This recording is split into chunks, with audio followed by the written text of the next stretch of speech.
Bismillahirrahmanirrahim. Assalamualaikum guys. My name is Muhammad Bilal Aslam. Registration number 2019-8005 and this presentation is presented to Dr. Asif Saab DBM MPhil. Today our topic is adverse drug reaction and drug interaction. First of all we see the drug interaction. सबसे पहले इसकी definition आ जाती है drug activity which is alter by concomitant use of drug with another like drug for disease etc. Drug की activity जो drug के concomitant use के साथ फूड ड्रग डिजीज़ के साथ असर अंदाज हो उसकी एक्टिविटी पे उसको ड्रग इंटरेक्शन कहते हैं। इसकी टाइप्स हैं जी drug interaction, drug food interaction, drug disease interaction. 3 type हैं इसकी। ड्रग इंटरेक्शन में क्या होता है, drug alter the effect of drug action. Drug जो है और दूसरे ड्रग के एक्शन के असर को तब्दील करता है। ड्रग फूड इंटरेक्शन में क्या होता है, फूड जो है वो ड्रग के एक्शन के असर में तब्दीली लाती है। ड्रग डिजीज़ इंटरेक्शन में disease alter the effect of drug action. उसके बाद है जी how to reduce drug interaction. Drug interaction को कैसे रिड्यूस किया जाए। Identify patient risk factor. Patient किस यानी पेशेंट डिजीज़ के किस मरहले पर है उसको आइडेंटिफाई किया जाए। Take through drug history, drug की मुकम्मल हिस्ट्री ली जाए। Be knowledge about action of drug being use, जो आप ड्रग इस्तेमाल कर रहे हैं उसके बारे में, उसके एक्शन के बारे में मुकम्मल आगाही होनी चाहिए।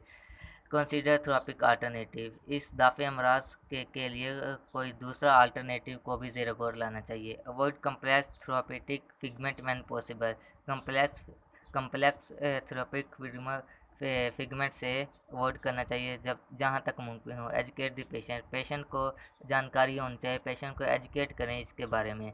मोनीटर थेरापी, और मोनीटर थेरापी के ज़रिए भी इसको रिड्यूस किया जा सकता है। इसके बाद आ जाता है फैक्टर अफेक्टिंग ड्रग्स से रिलेटेड जो फैक्टर हैं वो है dose, inherent toxicity of agent, duration आ जाती है, फार्माकोडायनामिक प्रॉपर्टी और फार्माकोकाइनेमिक प्रॉपर्टी। डोज वही के डोज कम या ज़्यादा डोज में तब्दीली कर ली, ड्यूरेशन डोज के ड्यूरेशन में तब्दीली कर ली कि सुबह खानी थी और दूसरी खुराक शाम को खानी थी, लेकिन ड्यूरेशन 12 होर्स का था, ड्यूरेशन को कम कर दिया या ज़्यादा कर दिया, इसकी वजह से ड्रग इंटरेक्शन अकर हो सकता है। इनहेरेंट टॉक्सिसिटी ऑफ एजेंट, जो ड्रग इस्तेमाल कर रहे हैं उसमें जो एजेंट है उसमें जो टॉक्सिक सब्सटेंस है इसकी वजह से भी ड्रग इंटरेक्शन हो सकता है। Pharmacodynamic property and pharmacokinetic kinetic property of drug. उसके बाद है जी role of pharmacist in drug interaction, हमारा इसमें क्या रोल है ड्रग इंटरेक्शन में। Pharmacist must knowledgeable about the potential of drug and drug food interaction. जो फार्मासिस्ट है इसको ड्रग फूड इंटरेक्शन और ड्रग इंटरेक्शन के बारे में मुकम्मल आगाही होनी चाहिए। Pharmacist should question a patient about their current medication when ever feeling a prescription that is new for them. जो पेशेंट नया आया है उस फार्मासिस्ट को उसको जो उसकी मौजूदा मेडिसिन चल रही है उसके बारे में भी पूछना चाहिए। Patients should be educated that drug interaction occur if they stop or receive a change in drug interaction. Patient को भी समझाना चाहिए कि अगर वो जो मेडिसिन दी गई है उसको रोकेंगे, उसको स्टॉप करेंगे या उसमें तब्दीली लाएंगे तो ड्रग इंटरेक्शन अकर हो सकता है। उसमें दूसरी टर्म थी एडवर्स ड्रग रिएक्शन, ADR, इसका मुख्तफ है। डेफिनेशन इसकी क्या है, any noxious change which is suspected to be due to drug occur at doses normally used in men require treatment or decrease in dose or indicate caution in future use of same drug। ऐसी unwanted चीज drug हम किस लिए लेते हैं, desire effect, अनडिज़ायर effect. ये undesirable effect आ जाता है इसमें एडवर्स ड्रग रिएक्शन में कि हम उसको ना चाहते हुए लेते हैं, आ जाता है हमारे जिस्म में, लेकिन इसको लेना ज़रूरी होता है क्योंकि ट्रीटमेंट के लिए ज़रूरी होता है। अब इसमें दूसरी टर्म है एक adverse drug event, any untoward medical occurrence that may present during treatment with medicine but which may not have causal relationship with treatment. ऐसी मेडिकल अक्रेंस जो ट्रीटमेंट मेडिसन के साथ ट्रीटमेंट के दौरान प्रेजेंट होती है, लेकिन उसका ट्रीटमेंट ट्रीटमेंट में ट्रीटमेंट काज करने में कोई असर नहीं होता।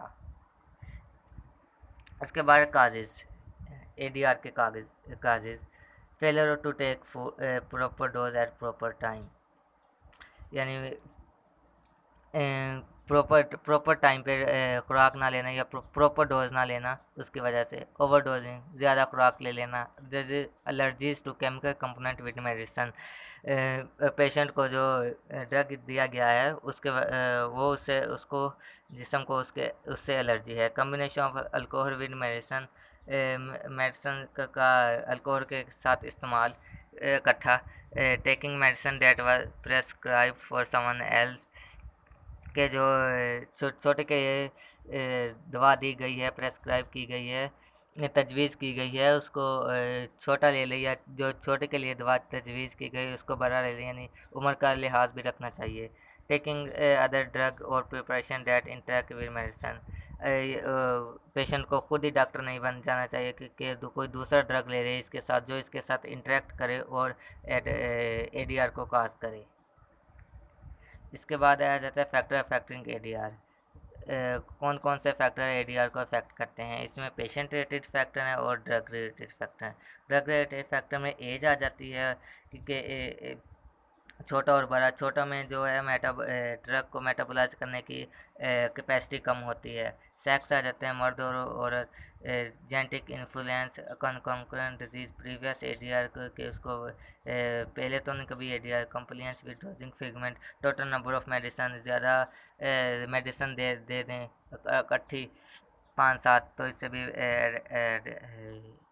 एडवर्स ड्रग रिएक्शन अकर हो सकता है। ड्रग रिलेटेड फैक्टर में वही dose, duration, inherent toxicity of agent, pharmacodynamic and pharmacokinetic property of drug. इसके बाद आ जाता है जी इसकी टाइप्स, एडवर्स ड्रग रिएक्शन की टाइप। इसकी 6 टाइप हैं, type A, type B, type C, type D and type F. और इनके नाम जो हैं, इनके सिम्टोमेटिक नेम हैं, जो A augmented, B bizarre, C continuous, D delayed, E ending of use, F failure of efficacy. Next है जी क्लासिफिकेशन। क्लासिफिकेशन इसकी based on one set of event के अकर होने पे है कि रिएक्शन कब हुआ। एक्यूट तब होता है कि विद इन 60 मिनट, ड्रग देने के 60 मिनट के अंदर अंदर रिएक्शन हो जाए। सब एक्यूट वो होता है जो ड्रग लेने के 1 से 24 घंटे के अंदर अंदर हो। लेटेंट जो होता है 2 डेज से कम, 2 दिन से कम में हो जाए, उसको कहते हैं।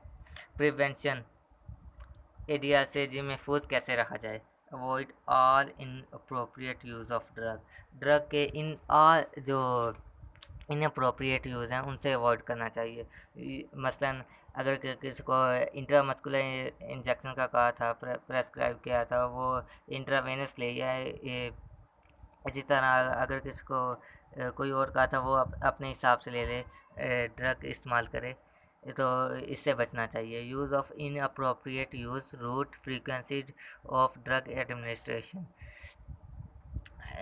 यूज़ ऑफ अप्रोप्रिएट उससे डोज, अप्रोप्रिएट डोज लेनी चाहिए जो तजवीज़ की गई है, जो रूट तजवीज़ किया गया है कि इंट्रामस्कुलर, इंट्रावेनस या जहाँ का कैसे लेना है, उसको रखना चाहिए मलहूज़ खातिर।